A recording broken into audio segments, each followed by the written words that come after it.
ഇനി അഭ്യാസം. നിർത്താനോ?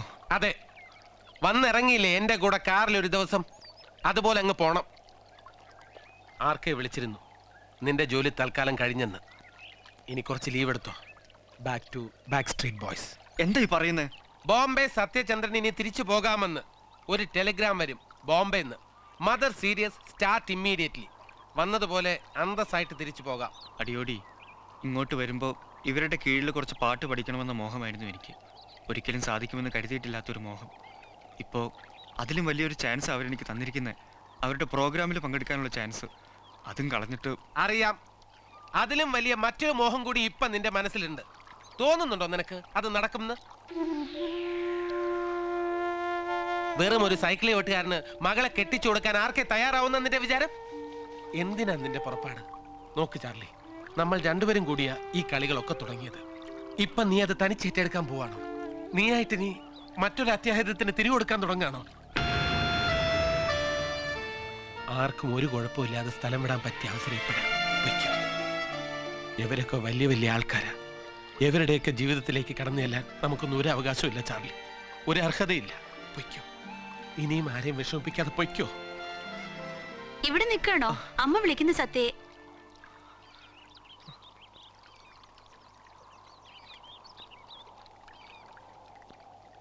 എന്താ ചാർലി, അയാൾ വല്ലതും പറഞ്ഞോ?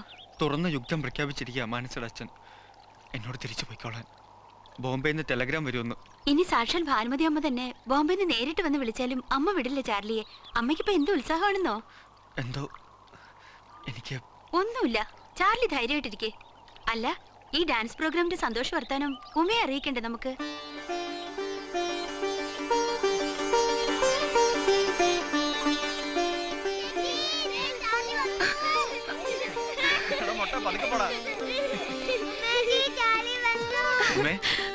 എപ്പോഴെങ്കിലും വരാൻ തോന്നിയില്ല നിനക്ക്? എനിക്ക് സന്തോഷായി. എന്റെ കൂടെ ഒരാളോട് ഉണ്ട്. ഞാനാ മാനസി. ചാർലിയുടെ എല്ലാ കത്തിലും ഉണ്ടാവും മാനസി. ചാർലിക്ക് ഉമ്മയുടെ കാര്യം പറയുമ്പോ എപ്പോഴും 4 നാവാ, പെണ്ണുങ്ങളെ പോലെ. ഒരു സന്തോഷ വർത്താനം പറയാനാ ഞങ്ങളിപ്പോ ഇങ്ങോട്ട് വന്നേ.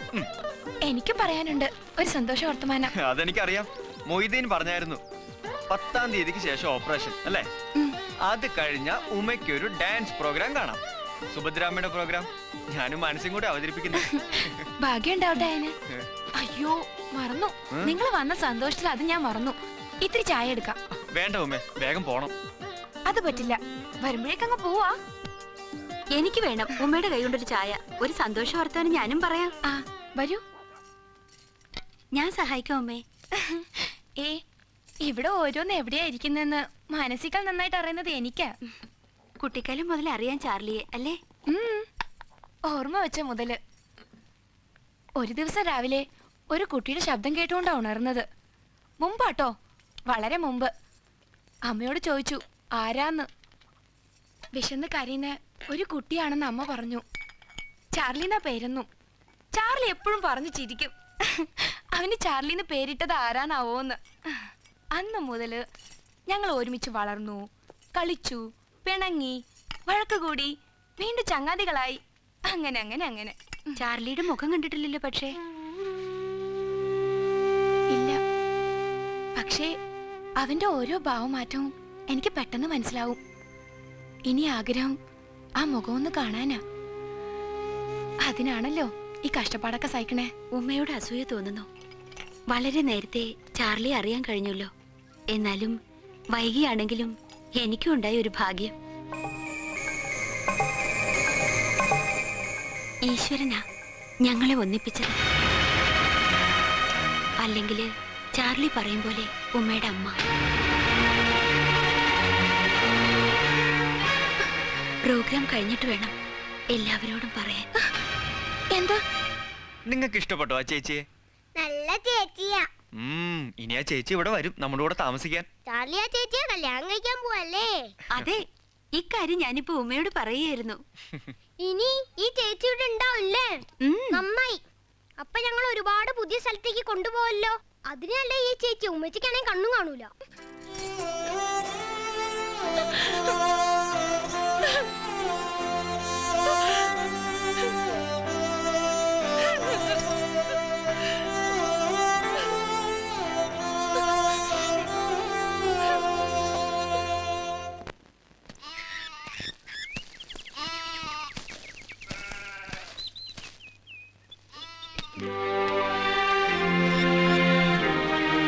മോളെ,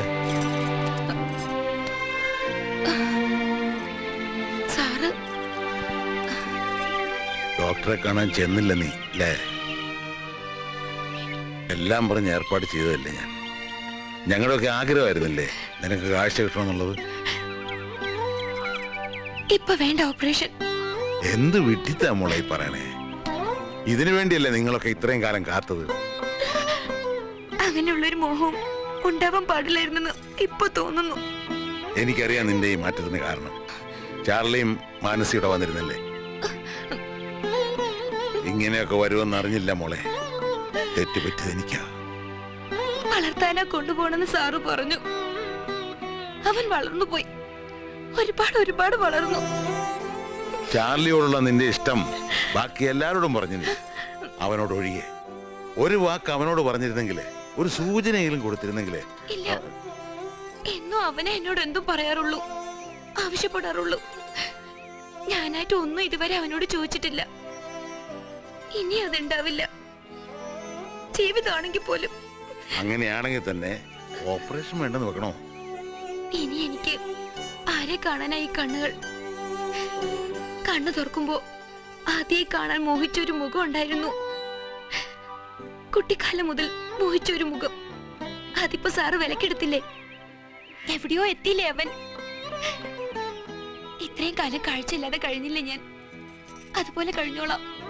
മോളെ, നിനക്ക് കാഴ്ച കിട്ടട്ടെ. ചാർലിയെ നഷ്ടപ്പെട്ടിട്ടില്ല നിനക്ക്. നഷ്ടപ്പെടാൻ സമ്മതിക്കുകയില്ല ഞാൻ.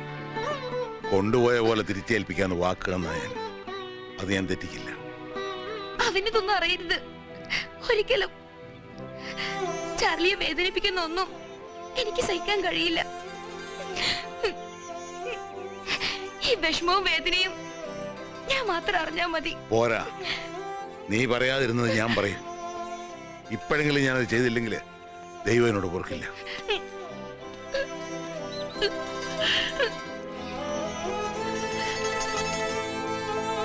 Hmm.